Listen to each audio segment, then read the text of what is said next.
샬롬. 오늘도 하나님 말씀 앞에 나오신 여러분 환영합니다. 우리 함께 기도하겠습니다. 하나님, 오늘도 우리에게 귀한 말씀 주시니 감사합니다. 이 말씀으로 하나님이 주시는 능력과 소망으로 살아가는 우리가 되게 하옵소서. 주여, 깨닫기 소망합니다. 우리의 심령의 기준에 하나님을 초대하기 소망합니다. 말씀으로 우리의 중심, 우리의 주인, 우리의 인도자가 되어 주옵소서. 예수님의 이름으로 기도했습니다. 아멘. 오늘 함께 살펴볼 말씀 누가복음 22장 39절에서 46절.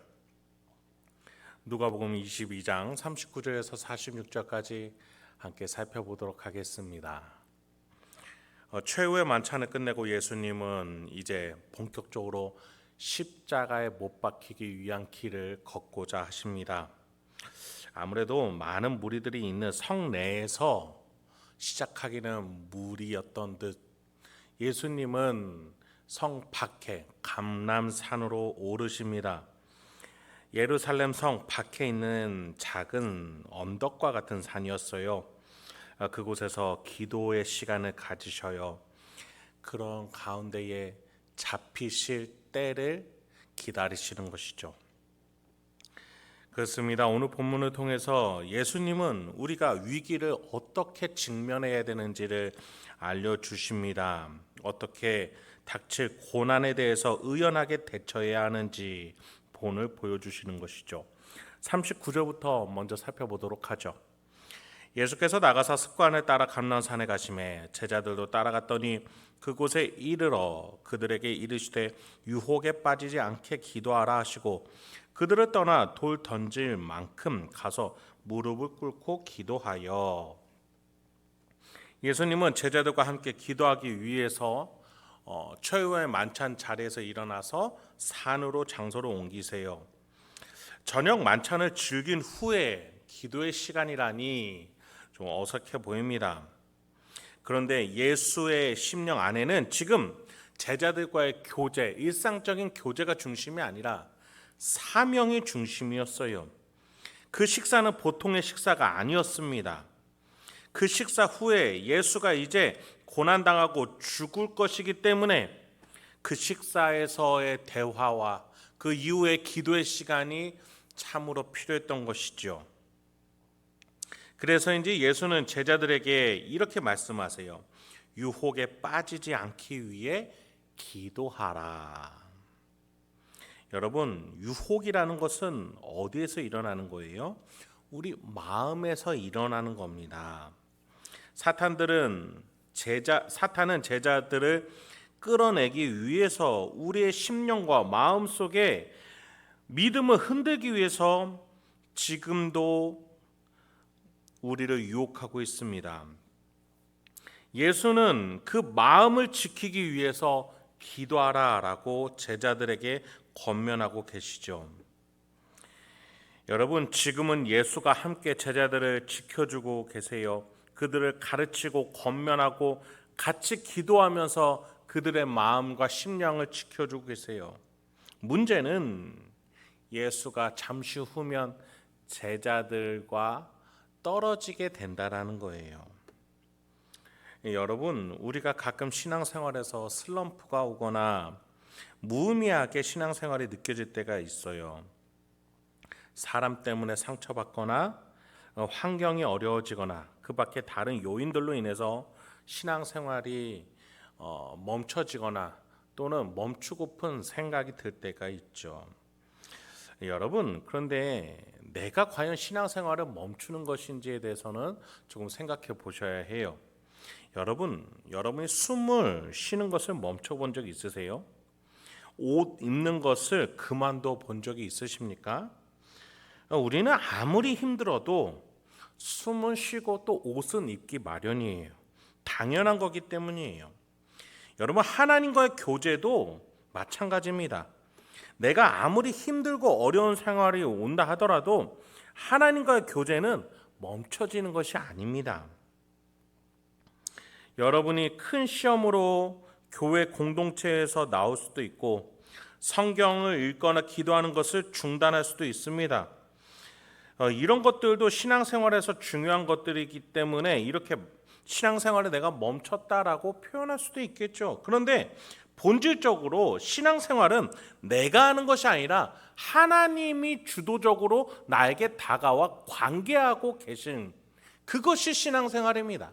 그리고 그걸 믿는 것이 신앙생활이에요. 성경을 읽는 것, 예배를 드리는 것, 기도하는 것 물론 중요하죠. 그런데 더 본질적으로는 그것을 누가 먼저 시작하셨냐는 거예요. 바로 우리 하나님 아버지세요. 하나님 아버지께서 나를 붙잡고 계세요. 내가 잠시 손을 놓더라도 하나님이 나의 손을 붙잡고 있기 때문에 내 신앙생활은 이어지고 있다라는 거예요. 하나님이 나의 손을 붙잡고 있기 때문에 내가 아무리 힘들어도 내 신앙생활은 멈춰지는 것이 아니라는 것을 기억하셔야 해요. 여러분, 그래서 우리가 해야 할 일은 유혹에 빠지지 않고 하나님이 나를 붙잡고 계시다는 사실을 계속해서 기억하는 것이에요.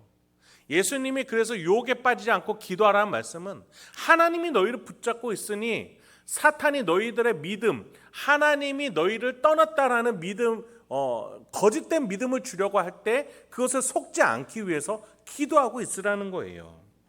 하나님이 나를 붙잡고 계시다라는 그 믿음이 흔들리지 않도록 말이죠. 그 본 모습 또 그 선행의 모습 먼저 본을 보여주신 예수님의 모습이 바로 뒷본문에 이렇게 등장합니다. 42절부터 44절이에요. 이르시되 아버지여 만일 아버지의 뜻이거든 이 잔을 내게서 옮기시옵소서.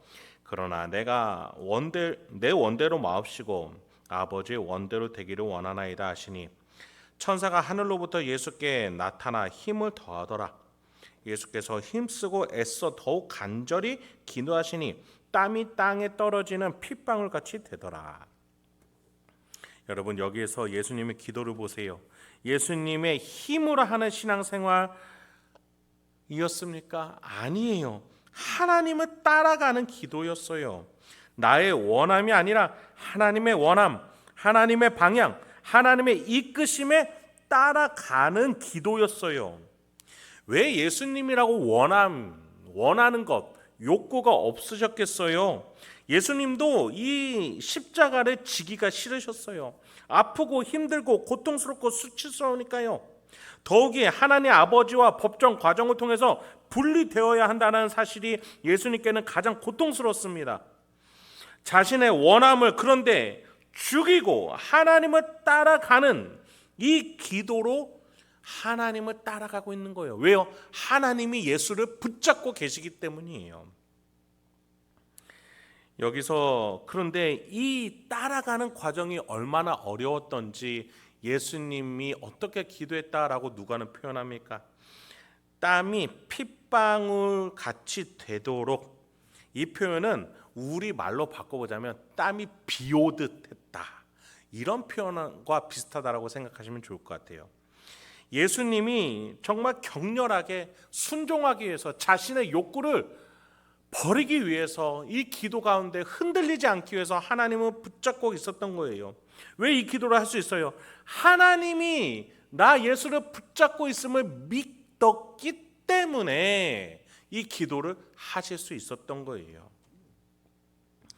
여러분, 절대 우리는 스스로 신앙생활을 할 수 없어요.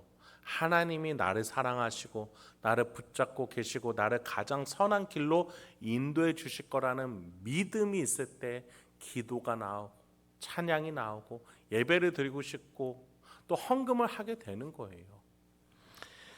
그런 점에서 예수는 제자들에게 하나님을 향한 신앙의 본 모습이 무엇인지를 지금 보여주고 계신 것이죠.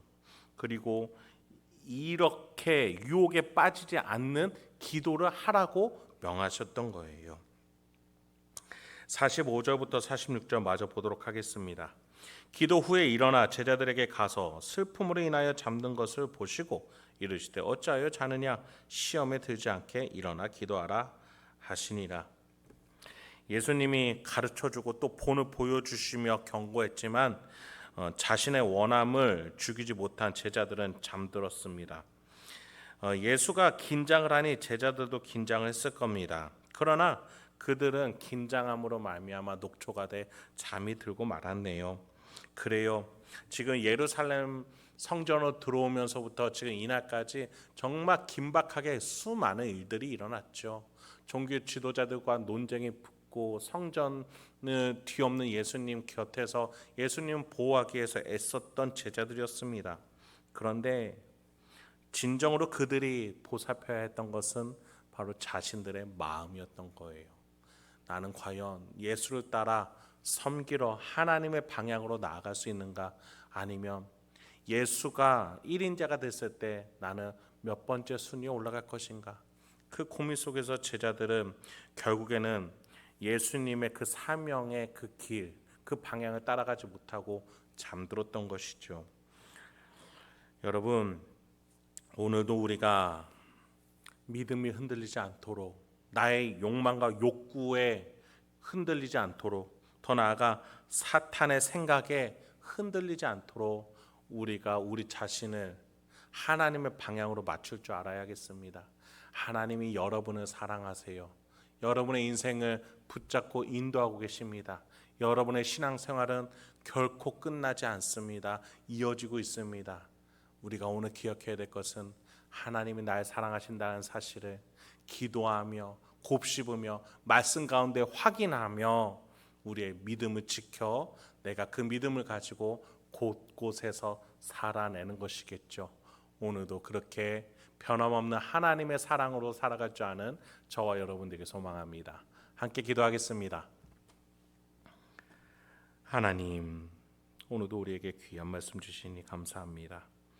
오늘도 이 말씀을 통해서 우리가 어떻게 살아야 되는지, 어떠한 자세와 마음가짐으로 살아야 되는지 깨닫게 해주시니 감사합니다. 이 말씀 붙들고 묵상하며 오늘 하루 실천하고 적용할 때마다 용기를 주시옵소서, 지혜를 주시옵소서.